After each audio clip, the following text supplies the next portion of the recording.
Napakita si Jesus sa 11. Tingnan po natin to.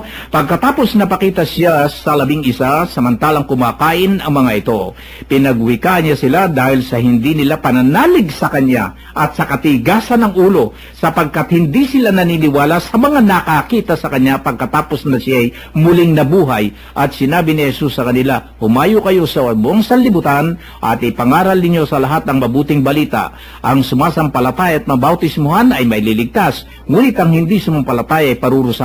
Ang mga sumasampalataya ay magtataglay ng ganitong tanda ng kapangyarihan. Sa pangalan ko'y magpapalaya sila ng mga demonyo at magsasalita ng ibang wika. Sila'y hindi dumampot man ng ahas o uminom ng lason, at gagaling ang mga may sakit na mapatungan ng kanilang kamay. Para Kuya Bert, dito sa 12 na ito parang alanganin pa rin. Sa panahon ngayon, ganun din ho ba? 11 lang, Kuya. 11. 11 pala ho. 11 lang, no? Wala sa na isa. 11, ito lang ang binigyan ng authority ng Panginoon. Walang iba. Oy, wala. Kaya nga kung may nag-aangkin na kung minsan sinasabi nila, the power vested in me. Ayan. Saan niya kang galing? Wala silang authority. Wala silang authority mangaral.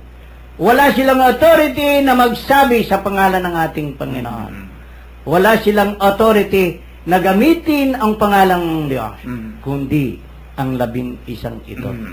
Kaya nga, Kuya Min, sana naman maliwanagan ng Diyos ang mga taong ito upang yung sinabi ng Diyos na magkakaroon ng isang kawan, isang pastol, ay madali nang matupad. So, itong authority na ito na ipinagkaloob dito sa 12 ito, ibig niyong sabihin, Kuya Bert, transferable ito.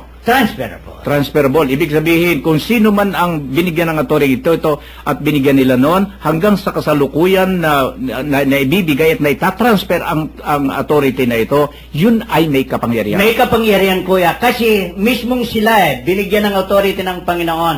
At nasa gawa ng mga apostol yung sinasabi mo. At sinasabi nila, sila Pedro ay sinasabing pinatungan si ganito, pinatungan nito sa ganito, dahil iyon ay binigyan ng otoridad upang magkaroon ng kapangyarihang nanggagaling sa ating Panginoong Hesus. Amen. So, yan ho, yung authority ho natin, tingnan ho natin kung saan, sabi ni Kuya Bert, kung saan ho galing yung ating authority.